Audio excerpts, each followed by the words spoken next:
இன்றைக்கி பார்த்தீங்கன்னா கேது மற்றும் ராகு பெயர்ச்சி இந்த 2025 வருடம் மே மாதம் 18ஆம் தேதி நடக்கிற அற்புதங்கள் என்னென்ன. குறிப்பாக இந்த ராசிக்கு 2ஆம் இடத்தில் சனி பகவான் 12 லாபாதிபதி பார்க்கிறார். ஃபஸ்ட்டு லாபாதிபதி உங்கள் ராசியை பார்க்கிறார். அப்போ பணம் செல்வம் பொருளாதார ரீதியாக அதிகரிக்க வாய்ப்புண்டு. இதில் எப்படி அப்போ குறிப்பாக 11 ராகு பகவான், அதை பேசிட்டு போவோம். 11 ராகு பகவான் இருந்தாலே வெற்றிங்க, தைரியம் உண்டு, எல்லா விஷயத்துக்கும் லாபகரமாக இருக்கிறது. ராகுங்கிறது அந்நிய கிரகம் இல்லையா, வெளியூர் வெளிமாநிலம் புதுமொழிகள் சம்மந்தப்பட்டது இருக்கும், புதுசாக லேர்ன் பண்ண வேண்டி வரும். அதிக 3ஆம் இடத்துல குரு பகவான் இருக்கார். அவர் நல்லா கவனிக்கணும், அவர் 7 9 11 பார்க்குறார். அப்போ லாபம் 11 லாபம் இல்லையா, 7ஆம் இடத்தை பார்க்குறார். அதுக்கு திரிகோணத்தில் ராகு உண்டு. இங்கே இதுதான் முக்கியமான விஷயம் சார். கூட்டு சம்மந்தப்பட்ட விஷயம் ஆதாயம். கூட்டுனா எது?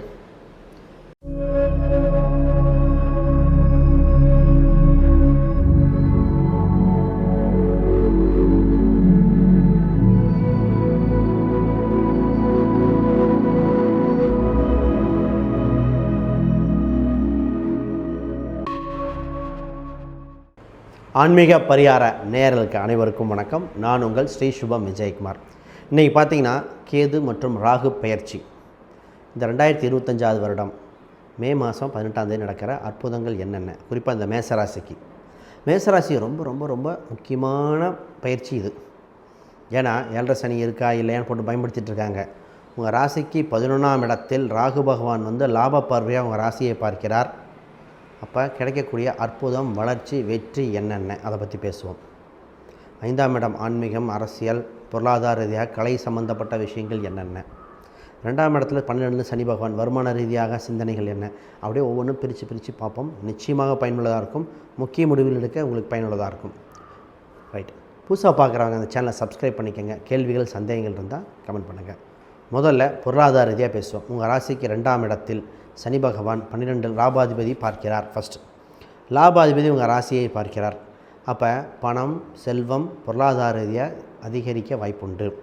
இதில் எப்படிலாம் நடக்கும்னா, ஒருத்தருக்கு வேலை ரீதியாக நடக்கும், ஒரு சிலருக்கு பூர்வீக சொத்து ரீதியாக வரும், ஒருத்தருக்கு பிஸ்னஸ் ரீதியாக நடக்கும், கமிஷன் வகை வருமானம், வட்டி வருமானங்கள், கொடுத்த பணங்கள் திருப்பி வருதல், அப்புறம் இந்த ஷேர் மார்க்கெட் இன்வெஸ்ட்மெண்ட், இந்த மாதிரி பல விஷயங்களில் வருமானம் வர உண்டு. இதில் எதில் வரும்ங்கிற அந்த டாபிக் சொல்லும் போது சொல்லிடுறேன். அப்போ வருமானம் வருகிற காலகட்டம் தெரிஞ்சு போச்சு. போனால் பணம் வரும், போய் பிடிக்க வேண்டியது நம்ம கடமை. எதில் பணம் வருது அப்படின்னு பார்ப்போம். அது லக்ன ரீதியாக ராசி ரீதியாக பார்த்தா இன்னும் துல்லியமாக சொல்லலாம். பட் ராசியை வச்சே சொல்லுவோமே. முதல்ல நான் பேச போகிறது பொருளாதார வளர்ச்சி உண்டு. நீங்கள் முயற்சி பண்ணுங்கள். இந்த வருடம் முயற்சி பண்ணிங்கன்னா பிற்காலத்தில் ஜென்மசனி என்ன தான் வந்தாலும் அதற்கு தற்காத்துக்கொள்ள இது ஒரு அச்சாணியாக இருக்கும். இந்த வருடம் முற்றக்கூடாது. இந்த மேசராசிக்கு பொதுவாகவே இருக்குது. இது தைரியம் உண்டு, வேகமும் விவேகமும் உண்டு, துணிந்து செயல்படும், யாருக்கும் பயப்பட மாட்டாங்க. ஆனால் மரியாதை கொடுப்பாங்க. மரியாதை கொடுக்கறது வேறு, பணிந்து போகிறது வேறு. துணிஞ்சு முடிவெடுக்கக்கூடியது.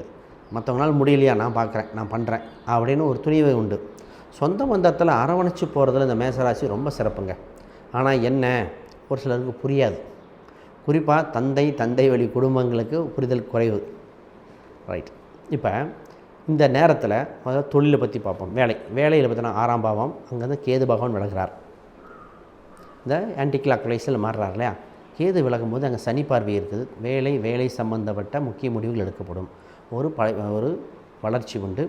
அதில் கொஞ்சம் முக்கியமாக பார்த்திங்கன்னா காம்படிஷன் இருக்கும். இந்த காம்படிஷனில் வின் பண்ணுற மாதிரி இருக்கும். உங்கள் ப்ரொமோஷன் அது அடுத்த டெவலப்மெண்ட்டுக்கு நிற்கும். அதுக்கு கூட ஒருத்தர் காம்படிஷனாக நிற்பார். இது லக்ன ரீதியாக ராசி ரீதியாக பார்த்தா துல்லியமாக உங்களுக்கு கிடைக்குமா யாருக்குன்னு. பட் உங்களுக்கு வாய்ப்பு இருக்குது. நீங்கள் முயற்சி பண்ண வேண்டிய காலகட்டம். இன்னொன்று படிக்கிற யோகம் இருக்குது. இப்போ காம்படிஷனுக்கு நீங்கள் எப்படி வின் பண்ணணுன்னா ப்ரிப்ரேஷன். இந்த வேலையில் ஹையஸ்ட்டு போஸ்டிங் இருக்கிறவங்களுக்கு இதே தான். 6ஆம் இடத்தை சனி பார்க்கும்போது அனுபவம் தேவை, எக்ஸ்பீரியன்ஸ் தேவைப்படுது, ப்ளஸ் புதுசாக லேர்ன் பண்ண வேண்டியது இருக்குது. அப்போ உங்களை எக்ஸ்பீரியன்ஸ் சம்மந்தப்பட்டால் தான் நீங்கள் பேசணும். ஆக மொத்தம் இது ரொம்ப சிறப்பாக இருக்குது. வேலை சம்மந்தப்பட்டதில் முக்கிய முடிவுகள் எடுங்க, சக்ஸஸ் ரேட் உண்டு. இப்போ குறிப்பாக 11 ராகு பகவான், அதை பேசிட்டு போவோம். 11 ராகு பகவான் இருந்தாலே வெற்றிங்க, தைரியம் உண்டு, எல்லா விஷயத்துக்கும் லாபகரமாக இருக்கிறது. ராகுங்கிறது அந்நிய கிரகம் இல்லையா, வெளியூர் வெளிமாநிலம் புதுமொழிகள் சம்மந்தப்பட்டது இருக்கும், புதுசாக லேர்ன் பண்ண வேண்டி வரும், அதிக பயணங்கள் உண்டு, ட்ராவல்லாம் வரும், அங்கங்கே ட்ராவல் போயிட்டு வர மாதிரி இருக்கும், அந்த ட்ராவலும் அக்செப்ட் பண்ணிக்கிற மாதிரி இருக்கும். இடமாற்றம், அதன் மூலம் வளர்ச்சி.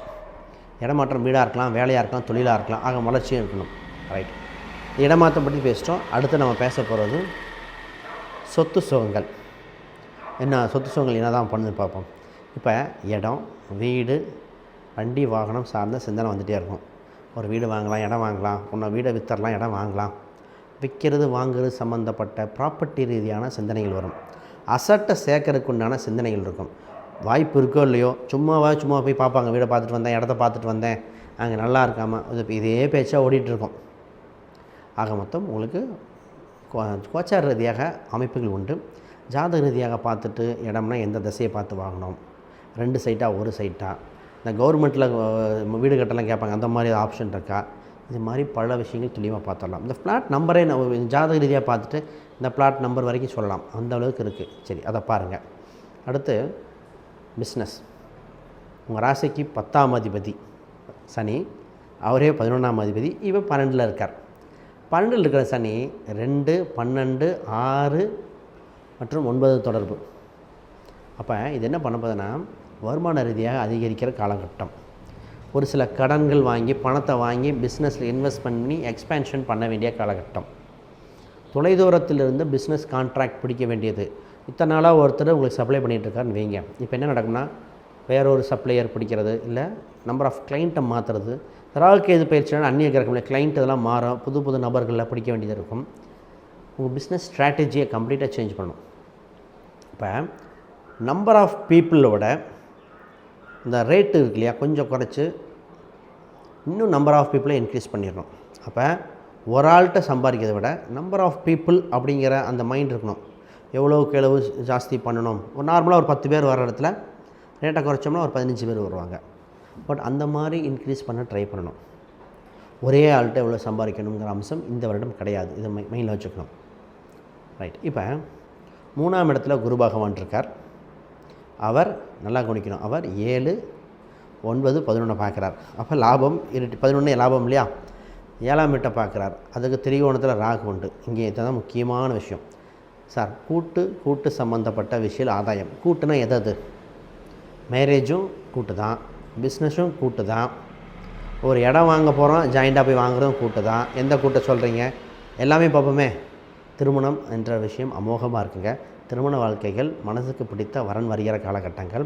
ரொம்ப நாளாக தடைப்பட்டவங்களுக்கு கூட திருமண காலகட்டம் உண்டு. 7.5 சனிக்கும் திருமண தடைக்கும் காரணம் அல்ல. நிறைய புகழ் பெற்றவங்க நிறைய பேருக்கு 7.5 சனியில் தான் நல்ல தொழில் அமையும். 7.5 சனிங்கிற அனுபவம் தாங்க. சனி பகவான் கர்மக்காரகன், கர்ம வினையை நடத்தி வர்றார். திருமணமாகணும் விதியாக இருந்தால் நடத்தி தான் கொடுக்க போகிறார். அப்போ திருமணத்துக்கு வாய்ப்புகள் நல்லா இருக்குது. நல்லா கொஞ்சம் வேகமாக ப்ராசஸ் பண்ணுங்கள். ஜாதக ரீதியாக பார்க்கும்போது நட்சத்திர பொருத்தம், கிரக பொருத்தங்கள், தோஷங்கள் ஏதாவது இருந்தால் பரிகாரம் என்ன, நிறைய பேர் அதை முக்கியமாக கவனிச்சுட்டு அடுத்த ப்ராசஸ் பண்ணுங்கள். திருமண வாய்ப்புகள் நல்லாயிருக்கு. இப்போ குரு அதிசாரமாக நல்லா கவனிக்க. அதிசாரமாக இந்த அக்டோபர் டு டிசம்பர் வரைக்கும் குரு அதிசாரமாக 4ஆம் இடத்துக்கு போகிறார். இப்போ குரு 4ஆம் இடத்துக்கு போய்ட்டா என்ன பண்ணுவார்? எட்டாம் வீட்டெலாம் பார்க்க ஆரம்பிப்பார். பூர்வீக ரீதியான சொத்துக்கள் சம்மந்தப்பட்ட பிரச்சனைகள் சால்வ் பண்ணக்கூடியது. இப்போ 12ஆம் இடத்தை பார்க்குறதுனால வெளிநாடு சம்மந்தப்பட்ட விசா, எக்ஸ்டென்ஷன், வெளிநாட்டு பயணங்கள், வேறு ஸ்டேட்டுக்கு மாறுறது, ஹெல்த் வைஸ் இதுக்கெல்லாம் அவங்க செட்டில் பண்ண போகிறார். போன வருஷம் மேசராசிக்காரங்க பண்ணாத செலவா ஒன்று மாற்றி ஒன்று வைத்திய செலவு அவ்வளோ பண்ணியாச்சு. உங்களுக்கு பண்ணது, அம்மா அப்பாவுக்கு பண்ணது, மனைவி குழந்தைகள் ஆகும்போது குடும்பத்துக்குன்னு பண்ணி வருமானத்தோட செலவுகள் அதிகமாக பண்ணியாச்சு. இப்போ செலவுகள் குறையிற காலகட்டமாக இருக்குது. ஏதாவது முக்கிய பிரச்சனைகள் இருந்தாலும் இப்போ பண்ணால் ட்ரீட்மெண்ட் க்யூர் ஆகிற மாதிரி இருக்குது. பட் இந்த டேட்டு இதெல்லாம் பார்க்கும்போது ஜாதகம் பார்க்கணும், அதையும் சொல்லிடுறேன். சரி, இங்கே அதுக்கு முன்னாடி யாருக்காவது ஜாதகம் பார்க்கணுன்னா கீழே இருக்கிற எண்களுக்கு தொடர்பு கொள்ளுங்க. ரைட். இப்போ முக்கியமான ஒரு விஷயங்க, இந்த ஜாதகத்தில் ஹெல்த் வைஸுங்க. ஹெல்த் வைஸில் நீங்கள் கவனமாக இருக்க வேண்டியது ஒரு 2 கால்கள் சம்மந்தப்பட்ட விஷயம் கவனமாக இருங்க. இந்த அஜீரணம் சம்மந்தப்பட்டது கவனம். 5ல் கேது பகவான் வந்தாலே புகழ் பெறுகிற யோகம் உண்டு. இப்போ சினிமா, கலைத்துறைகள், அரசியல், அரசாங்கம் வெற்றி வாங்கி உண்டு. ஸ்போர்ட்ஸ் இதெல்லாம் ஆதாயமாக இருக்குது. இதெல்லாம் ட்ரை பண்ண வேண்டியது. மாணவர்கள் படித்து முடித்தோன்னு வேலை வாய்ப்புகள் அதிகமாக இருக்குது. கொஞ்சம் கடின உழைப்பு தேவை. இப்போ உங்களுக்கு எல்லாமே ப்ராக்டிக்கலாக கற்றுக்க வேண்டியது. ஜென்மசனி ப்ராக்டிக்கலாக. சந்திர பகவானுக்கு விரயத்தில் சனி பகவான் இருக்கும்போது உடல் உழைப்பு தேவை. அடிக்கடி ட்ராவல் பண்ணிட்டு பயணங்கள், ஃபிசிக்கல் ஒர்க்கு தான் முக்கியம். நெட்டில் படிக்கிறத விட பிரிண்ட் அவுட் எடுத்து படித்தது பெட்டராக இருக்கும். அந்தளவுக்கு சிறப்பம்சம். இப்போ ஒரு சிலருக்கு 2வது திருமணத்தை பற்றி கேட்பாங்க. ஆல்ரெடி கல்யாணமே மனஸ்தாபம் ஏற்பட்டுச்சு, எங்களுக்கு என்ன? யாருமே சொல்ல மாட்டாங்களே. 9ஆம் வீடுங்க 2வது திருமணத்தை மீன் பண்ணும். 11 ஒருத்தர் எடுத்துக்கிறாங்க. அங்கேயும் குரு பார்வை இருக்குன்னா 2வது திருமணம் நடக்க வாய்ப்பு உண்டு. திருமணம் நடக்காத 40 வயசு 50 வயசு ஆனவங்களுக்கு நடக்க போகுது. ஜாதகம் பார்த்தாலே இது என்ன தோஷம் இருக்குது, என்ன வரன் வரும், உள்ளூரா அசுலூரா அப்படின்னு தெரிஞ்சு அதையும் பார்த்துக்கங்க. ஆக மொத்தம் கொஞ்சம் வெயிட் பண்ண வேண்டாம். குலதெய்வ கோயில்களுக்கு சென்று வரணும். கேது பகவான் 5 வரும்போது குலதெய்வ கோயில்கள், சித்தர்கள் வழிபாடு, சிவன் வழிபாடு இதெல்லாம் ரொம்ப முக்கியம். ஆக இந்த கோயில்கள் பண்ணிங்க. குறிப்பாக ஒரு சில பரிகாரங்கள் தேவை, முக்கியமாக பண்ணணும். ராகு கேது ஸ்தலத்துக்கு ஏதோ ஒரு ஸ்தலம் இருக்கலாம், ராகு கேது ஸ்தலத்துக்கு சென்று வாருங்கள். லாபாதிபதி அதிகப்படுத்துவார். 5ல் இருக்கிற கேது உங்களுக்கு ஆன்மீகமும் அரசியலும் கலையும் கொடுக்க இருப்பார். மற்ற தடைகள் வர வாய்ப்பில்லை. கேது பகவான் 5ல் வருது இல்லையா, குழந்தை இல்லாதவங்கள குழந்தைக்கு பயிற்சி பண்ணலாம். ஆனால் ட்ரீட்மெண்ட் அர்த்தம். கேதுங்கிறது மருத்துவம் ட்ரீட்மெண்ட் சம்மந்தப்பட்ட விஷயத்துக்கு சாதகமாக இருக்கிற சூழ்நிலை உண்டு. இந்த இடத்துல இந்த ஆடிட்டிங், பேங்கிங் சம்மந்தப்பட்ட செக்டர் படிக்கிறவங்க ரொம்ப நல்லாயிருக்கு, ப்ராசஸ் பண்ணுங்கள். கம்ப்யூட்டர் கணினித்துறை சார்ந்தவங்க, அதான் 3ஆம் இடம். கேது தன் 3ஆம் பார்வையாக 3ஆம் இடத்தை பார்ப்பார், அக்ரகிரகம் இல்லையா. அப்போ இங்கே பார்க்கும் பொழுது என்னென்னா கம்ப்யூட்டர் சம்மந்தப்பட்டது, கோடிங் சம்மந்தப்பட்டது, புகழ் பெறுகிறது, மேலதிகாரிகளோட நல்ல ரேப்போன்னு சொல்லுவாங்க, அந்த மாதிரி இருக்கிற காலகட்டமாக இருக்குது. வேகப்படுத்த வேண்டிய நேரம். இதில் சின்ன சின்ன தடைகள் ஒரு சிலர் இருக்குது, தசாபுத்திகள் கோச்சார் ரீதியாக இருக்குது. அது என்னென்னு பார்த்து அதை தடைகள் நிவர்த்தி பண்ணிக்காங்க. ரைட். இப்போ உங்களுக்கு பரிகாரம் பஞ்சமுக விநாயகர் வழிபாடு ரொம்ப முக்கியம். துர்க்கையம்மன் வழிபாடு ரொம்ப ரொம்ப முக்கியம். இது ரெண்டும் அப்பப்போ எப்போலாம் டைம் கிடைக்குதோ. பஞ்சமுக விநாயகர் தான் இங்கே ஹைலைட்டு. இதை பண்ணிக்காங்க. இப்போ ராகுகேது கூட அஷ்டோத்திரம், ராகுகேது சாந்திப்படுத்துதல் யூடியூப்பில் எக்கச்சக்கமாக இருக்குங்க. ராகுகேது சாந்தி அஷ்டோத்திரங்கள் இதெல்லாம் அடிக்கடி கேட்டுட்டு வாருங்கள். அந்த தோஷத்தை ஏதோ தடைகள் தான் நிவர்த்தி பண்ணக்கூடிய அம்சங்கள் இருக்குது. திருமணம் வேகப்படுத்த சுயம்பர பார்வதி மந்திரம், திருப்பி சொல்கிறேன், திருமணம் வேகமாக நடக்க அதுக்குண்டான ஜாதகம் வந்து பொது பரிகாரமாக சுயம்பர பார்வதி மந்திரம் யூடியூப்பில் இருக்குது. இதை அடித்து இதை கேட்டுட்டு வாங்க. யாகமாக சுயம்பரி நித்தியக்கலா யாகமாக பண்ணுவாங்க. இது ரொம்ப வளர்ச்சியாக இருக்கும். இப்போ நீங்கள் பயன்படுத்த வேண்டிய எண்ணாக 9, 1, 3ஆம் நம்பர் இதெல்லாம் ரொம்ப பயனுள்ளதாக இருக்கும். வளர்ச்சி வெற்றி பெறுங்கள். அனைவருக்கும் வணக்கம், வாழ்த்துக்கள்.